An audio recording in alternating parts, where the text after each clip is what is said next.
right. Questions. Frank, do you have a special attachment to this bowl, given some of your family connections in and around Boise? Do you feel different when you go into this one than maybe some others, I guess?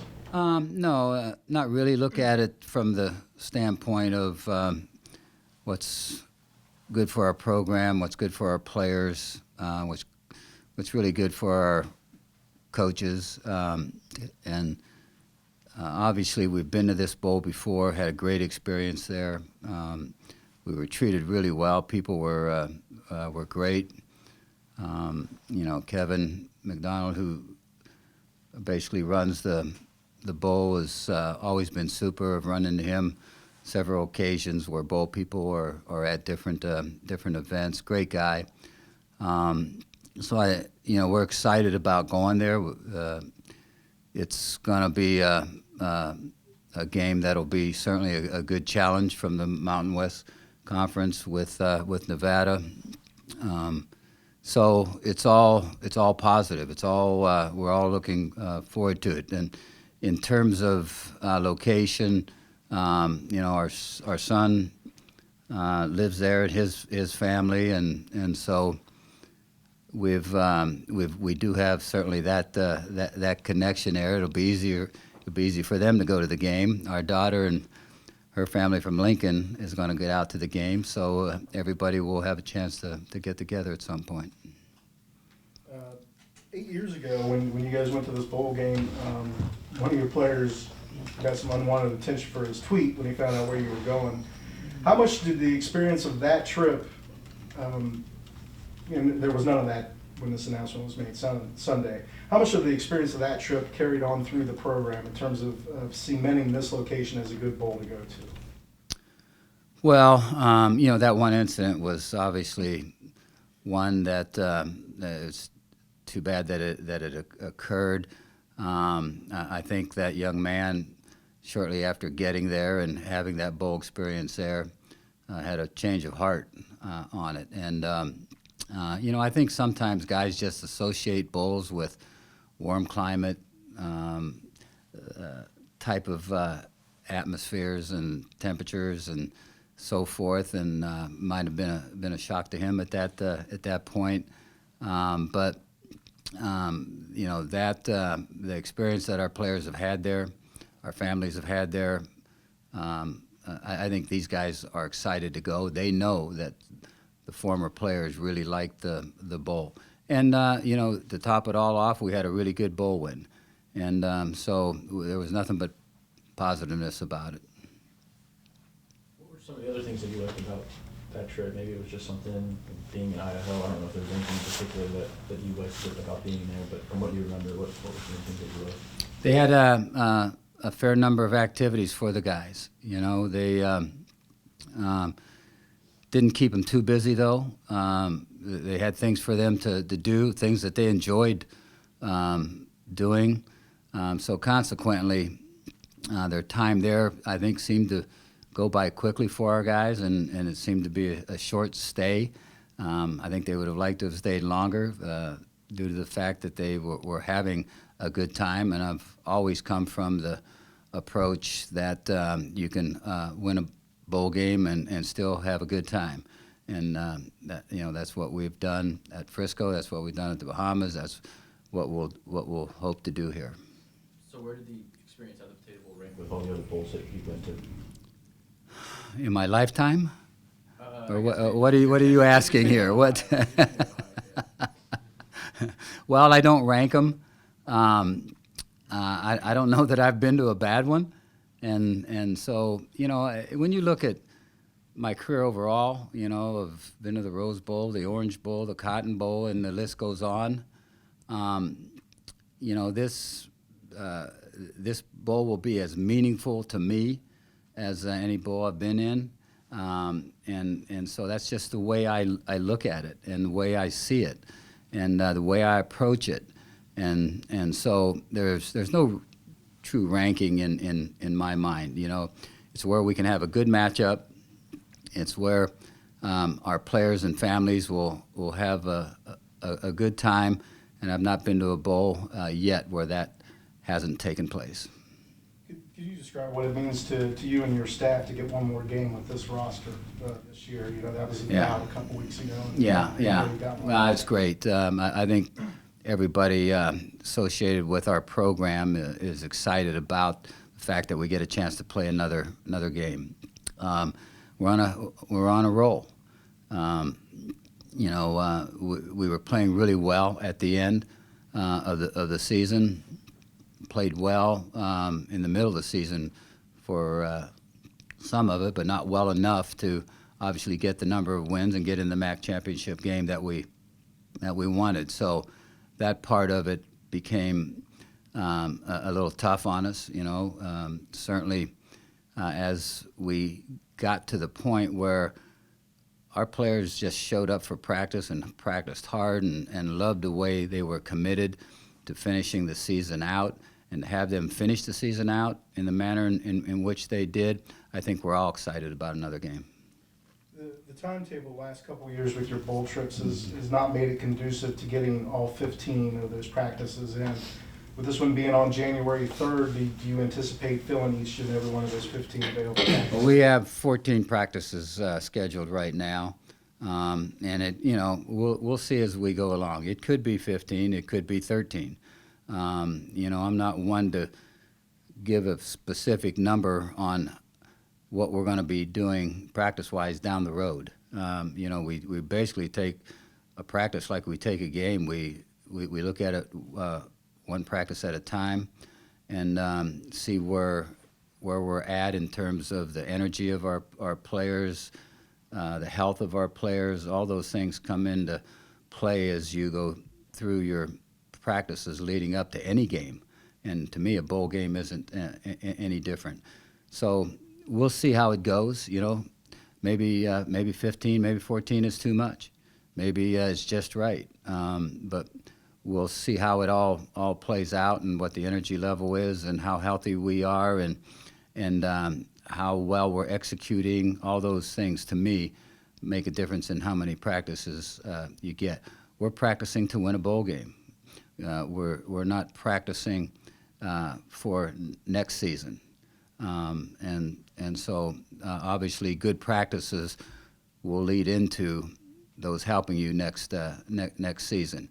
But 15 just practices and not good practices doesn't get you anywhere, and in fact can cause you to move backwards a little bit. So that's kind of how I view it. Because is the mood in practice for a bowl game different, especially when the team's been off for a week and a half? I think they're anxious to get back. I've always seen that in preparation for bowl games. They're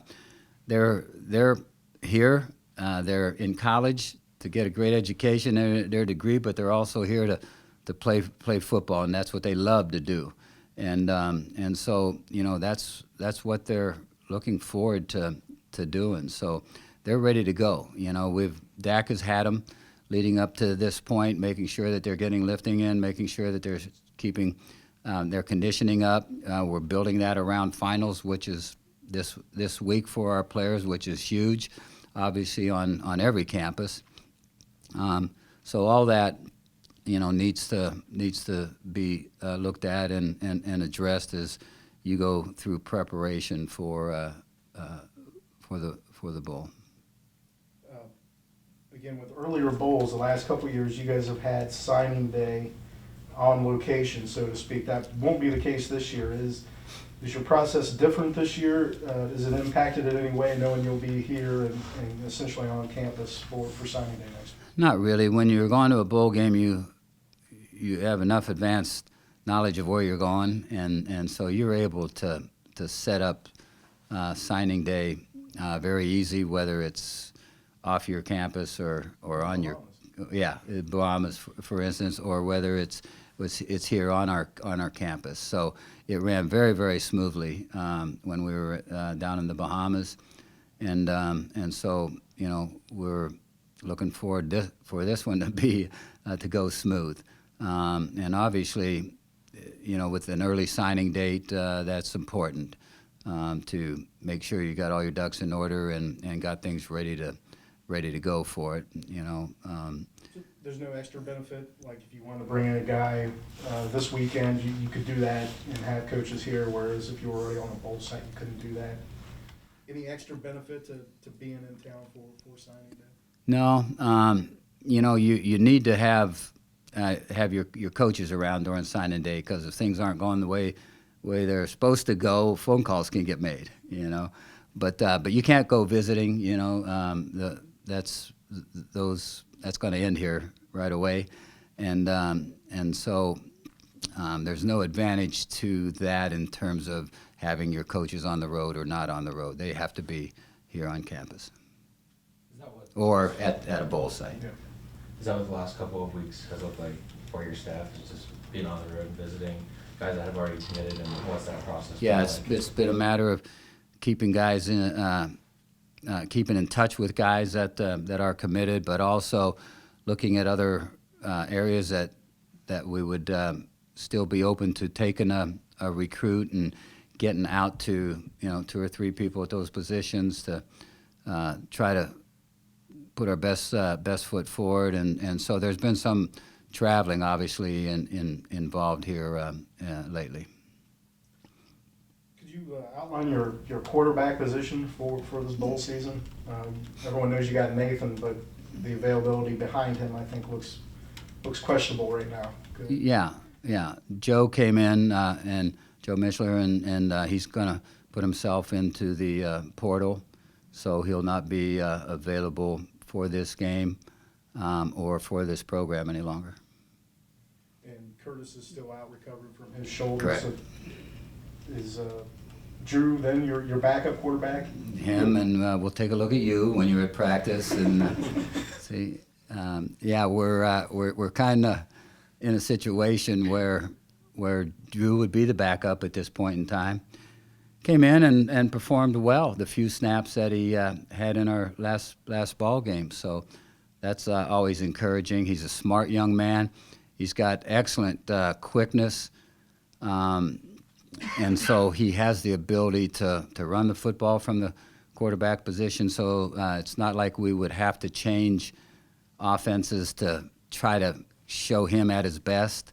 So that's the situation we're in. What was Joe's decision kind of process of deciding that it's best that he takes a look at another school? You'll have to ask Joe on that one. At this point, is anyone off the roster in terms of anyone else, in terms of the transfer portal, or maybe it's an upperclassman said, I need to get healthy if I want to try to play pro? Has anyone stepped out? Anyone else stepped out? No, I've had no players come in and talk to me from that angle, those angles. So to my knowledge, we're full speed ahead. I haven't had a chance to talk to you since the All-MAC stuff came out. What was your reaction to seeing Nathan get first-team honors the first time here in 40 years that a quarterback has earned that distinction within the conference? Yeah, well-deserved, but in my mind, should have gotten it earlier in his career here. He's played at that level, so it's what it is. I'm glad that that's happened for him now. You know, he's been tremendous for this program, and he's been great for this conference. He's gotten this conference a lot of recognition, and so we're proud of what he's accomplished. Glad that certainly that he was part of our program. You couldn't ask for a guy that was a better leader, that had a great work ethic, that sets the pace for the rest of his teammates, and a guy that's got talent. And you know, even though he's got talent, has worked every year to get better. And you know, and that's shown in his play. People were expecting you guys to take a step back offensively this year. How much is that a testament to Nathan and how he was able to kind of guide all these freshmen along, that you guys were still able to lead the conference in scoring? Yeah, he was certainly a big part of that, just his individual talent alone, but then his leadership ability to bring the young players along, as you mentioned, in our program. That doesn't always happen. That guys get brought along at that pace and are able to contribute that much. Coach Albin, who's great at some figures, said we got 97% of our offense back. If you take Nathan out of the equation in terms of not just counting him as a guy that got 7 points on the board because of the pass, you got to count the receiver too, and those kind of things. So I think we've got a system in place offensively that has shown to be what we're after. We'll make some critiques on it now that Curtis will be the front runner for the position that will fit his skills, and from that we'll continue to move forward offensively. I think and have a lot of talent. Excuse me, a lot of talent coming back next season in terms of being able to run the ball and throw the ball. Obviously, it all starts up front, and so that'll continue to be a major component of it. And those guys this year had to go through. Those linemen had to go through 3 different line coaches, which I can't emphasize that enough. You ain't gonna find that around the country very often, where a team has to do that and can maintain the kind of offensive numbers that this team has maintained. So, just pats on the back to Coach Albin, the offensive staff, and those players. Nathan got invited to the NFLPA Bowl after the season. He's a highly touted prospect when it comes to the CFL. I know when I've talked to Nathan, he wants to pursue a career in the NFL before he thinks about the CFL. Frank, what do you think his football future is after this final game that he plays? Well, it's difficult for me to judge it. I'm biased. He's got tremendous amount of talent. He's got toughness. He shows the ability to escape in a pocket, which any more of the announcers that are doing pro football love. They're all over that. A quarterback that can run, and certainly he's got that. And his throwing ability, I think, is really good. His passing and completion percentage. We've had good receivers, so I think that's not been a detriment to him in that regard. But it's going to be a matter of how the pros look at him, and looks at his arm strength and looks at his accuracy level and all those kind of things. And I think they're intrigued by him, and I think they want to see him in person. Looking back at the season, did you see the growth that you wanted to see at the running back and wide receiver positions, considering the youth that you had there? Yeah, I thought the running backs came along about like we had anticipated. They were all going to be good, and that's really what happened. And at the end of the year, I think you saw different styles of running backs there, but they all had the ability to make an offense work. So I'm really pleased at the talent level that we have at the running back spot. Knowing you, Frank, you've probably already broken down all 12 games of Nevada film. What stands out about the Wolfpack? What kind of game are you getting yourselves into here? Yeah, a talented football team. They, as you watch them, you can see that. They've had some up and downs this year. You look at the San Diego State game, you look at the Purdue game, but it's their season. It hasn't been too far from ours in terms of they've had some great wins, but they've had a few disappointing losses that were very, very close ball games. So I see them as being really an excellent football team on both sides of the ball. Defensively, their up front people will be probably as good as we've faced in our conference. I don't think there's much question about that. Their linebackers, one of them is a spectacular player, and the rest can play. And so there's no true weaknesses on the defensive side of it. You see a strong defensive football team that can run, and they're physical.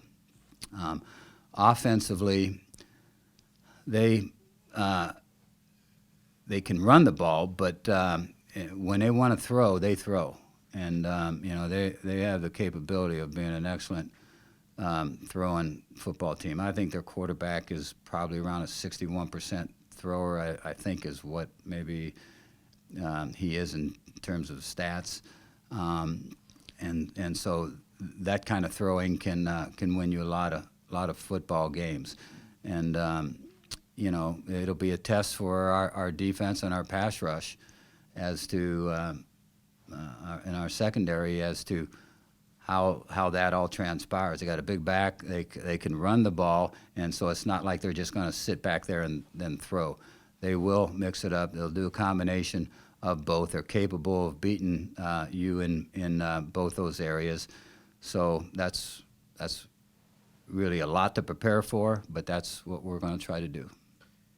They ran a 3-3 defensively. They ran a 3-3-5 all season. Now, there's been reports that they've swapped out most of their defensive staff. How do you prep? Do you prep what you've seen off all film? Do you I don't know. Well, already, obviously we were game planning right from the start, right when we found out who we were playing around the 3-5 defense, which is not too similar from, not too different from what San Diego State ran when we played them in the bowl game, and it's different, and you got to prepare for that a little differently than what you would for some other base defensive fronts. They probably don't blitz as much as San Diego State, or they haven't. Let me just put it that way: they haven't blitzed as much as San Diego State has done in this season and so they've been more straight up, and it's probably because they have pretty dominant defensive linemen.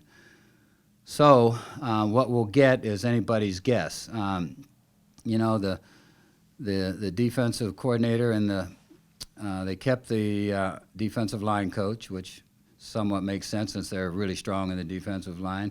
But it probably gives them their best chance if they're not going to use the defensive line coach as their coordinator. If they bring somebody in, it's going to be like a spring ball for them. They're going to have 15 practices to put their defense in, and if it's different than what they're doing, their head coach will have some say about that, obviously.